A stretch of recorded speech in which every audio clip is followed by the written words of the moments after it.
है कि जावेद अख्तर जी ने बोला है कि मतलब वो शॉक्ड है, सरप्राइज शॉक्ड देखिए है वो। जावेद साहब ने जो कहा है, I respect that because Javed साहब is one of the most respected and senior lyricist writer and I have grown up with his songs. तो उनकी एक फिल्म आई थी 1947 दी अर्थ, उसमें उन्होंने बहुत ही बेहतरीन बहुत खूबसूरत गाना लिखा है कि ईश्वर अल्लाह तेरे जहाँ में नफ़रत क्यों है जंग है क्यों। वो गाना हमने इस फिल्म में यूज़ किया है और टी सीरीज़ हमारी म्यूज़िक पार्टनर है और उम्मीद है कि वो गाना जावेद साहब जब सुनेंगे तो उनको अच्छा लगेगा। ओके, इसके अलावा फिल्म और भी ज़्यादा लाइमलाइट में चर्चे में इसीलिए है। भी है, चर्चे में इसीलिए भी है क्योंकि लोग जो पॉलिटिकल पार्टीज है वो इसे बैन करने की मांग कर रहे हैं। आई तो इस थिंक चीज़ को कैसे? आई थिंक पॉलिटिकल पार्टी जो हैं जो इस फिल्म को पोस्टपोन्ड या प्रीपोन्ड या बैन करने की मांग कर रही है, आई थिंक उनको एक चीज़ समझना चाहिए कि ये फिल्म के ज़रिए कुछ नहीं हो सकता।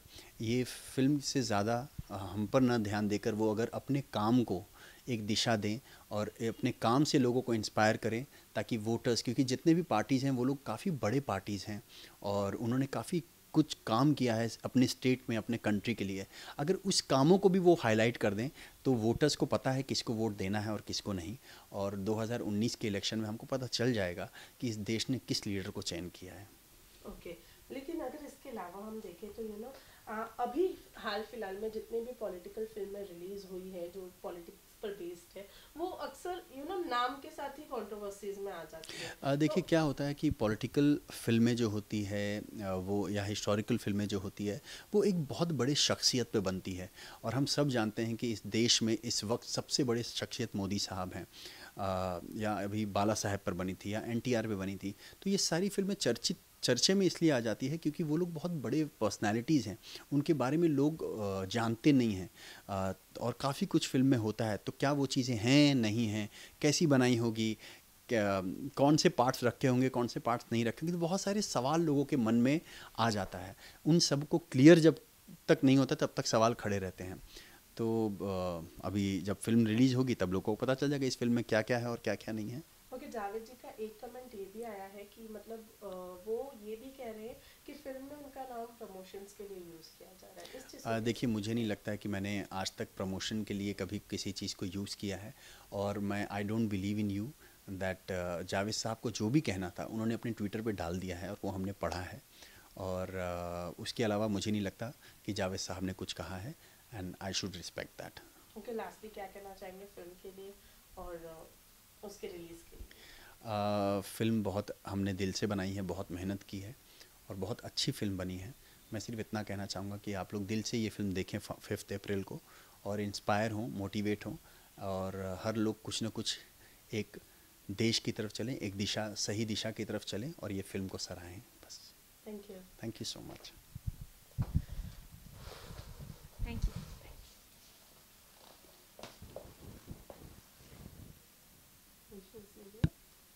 First of all, it's great to see you in such a meaty role, and the trailer actually looks fabulous. So congratulations. Thank you, Sakshi. Very kind of you. Thank you. Thank you. मेरे को आपसे ये पूछना है कि थोड़े दिन पहले कुछ कोबरा पोस्ट की कंट्रोवर्सी आई थी और आपके जितने फैंस और इवन इंडस्ट्री के जितने इनसाइडर्स हैं वो हमेशा आपकी तारीफ़ करते कि आप बहुत ही जनरस है और आप बहुत ही ऑनेस्ट है और आपने हमेशा अपने एक्शन से प्रूव किया है। तो उस कंट्रोवर्सी पर आई एम श्योर आपके जो फैंस हैं वो आपका रिएक्शन जानना चाहेंगे कि एक्चुअली सच्चाई क्या है। सबसे पहले तो साक्षी मैं थैंक यू कहना चाहूँगा क्योंकि आपने अपने सवाल में ही सारा जवाब दे दिया, तो थैंक यू फॉर दैट। यही कहूँगा कि जो सच जानते हैं वो जानते हैं और जो नहीं जानते हैं वो मैटर नहीं करते। Mics, please.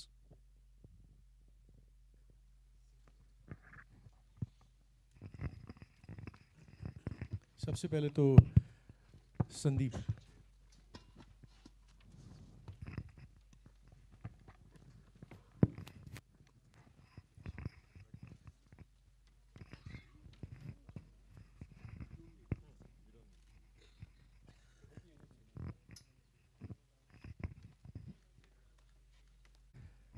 ये सफ़र कैसे शुरू हुआ? Why PM Narendra Modi? और उनमें ऐसी क्या बात लगी आपको that inspired you to make a biopic on him? Thank you, Anirudh. Welcome everybody. Good evening. And पहले तो माफ़ी मांगना चाहूँगा कि इवेंट शुरू लेट हुआ. कुछ रीजंस होते हैं जिनको हम एक्सप्लेन नहीं कर सकते, कुछ टेक्निकल प्रॉब्लम होते हैं, तो इसके लिए really sorry from everybody. And रहा बात आपके सवाल का, तो ये सवाल का जवाब मैं शुरू से देता आया हूँ कि पीएम नरेंद्र मोदी पे फिल्म क्यों नहीं. मेरा जवाब ये है क्योंकि everybody looks at him like a political figure, and I think it's time to look at the political figures as a human being also. He was a simple person, a chai wala who became a prime minister, and the journey is incredible. So I think that should be noticed, and I wish producers could have noticed this before and could have made this film much before than today. And then when Umang came on board, we started the journey, and it was simple. We made the film. The most inspiring thing about Modi ji that has somehow influenced you in your own personal life? I think Modi ji has inspired everyone, not only me. Somewhere down the line, people who are sitting here, they are all get inspired by somebody or the other.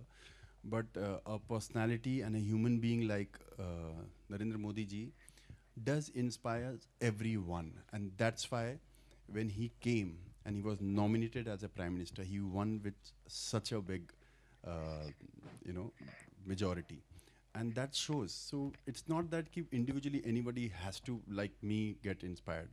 The nation is inspired by him, and we will witness that in 2019 election as well. सबसे बड़ा challenge, before I ask उमंग, सबसे बड़ी चुनौती इस film के लिए क्या रही है आपके लिए संदीप? सबसे बड़ी चुनौती एक.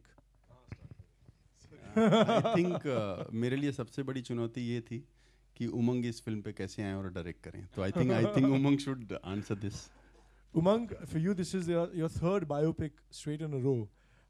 You've always inspired the nation with your biopics, whether it's Mary Kom, whether it's Sarabjit, and now, of course, PM Narendra Modi.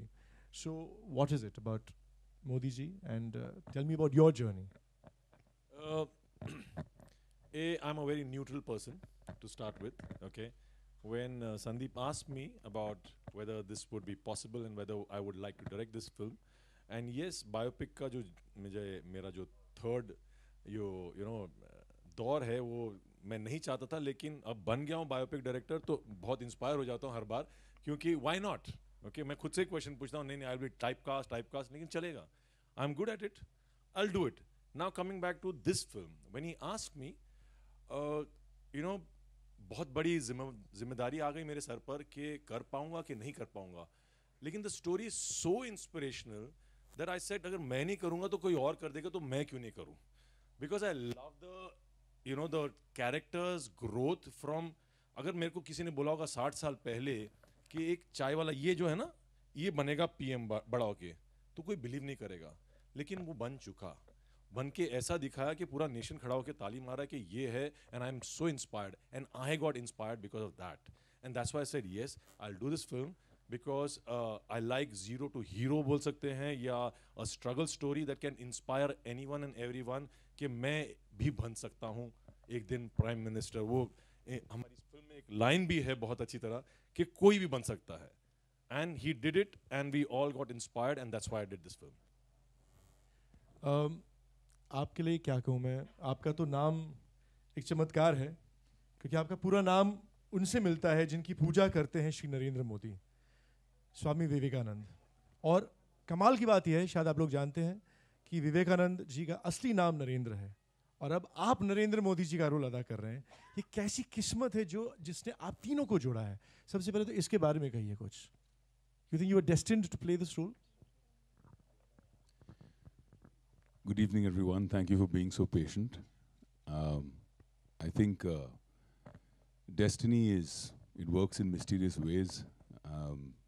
आपको खुद जाके आपकी किस्मत मिल जाती है कहीं ना कहीं. मैं ये कहना चाहूँगा कि हम सब जितने लोग यहाँ हैं, मीडिया वाले, मैं, wherever we are in our lives, हम सब ने कहीं ना कहीं एक स्ट्रगल का फेज एक्सपीरियंस किया है, मैंने किया है.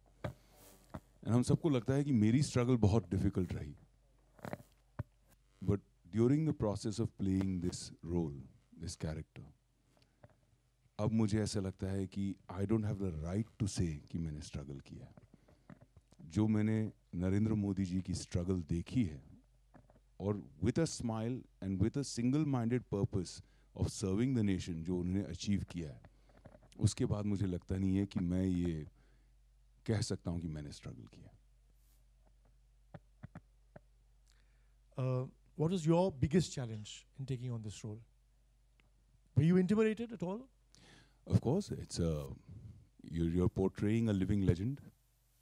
He is a man that has captured the imagination of people, those who love him, those who hate him, do both with intensity. जितना लोग उनको, जैसे अभी पहली बार हमारी पिक्चर में डायलॉग भी है कि एक आला नेता जिसके समर्थक अपने आप को छाती ठोक कर भक्त कहते हैं, तो पहली बार ऐसा हुआ है कि एक पॉलिटिशियन के लोग भक्त हुए हैं। सो to reach that level and then to be able to try and portray that on screen, it was a big challenge, but I'm just thankful for the opportunity, क्योंकि challenges make you who you are.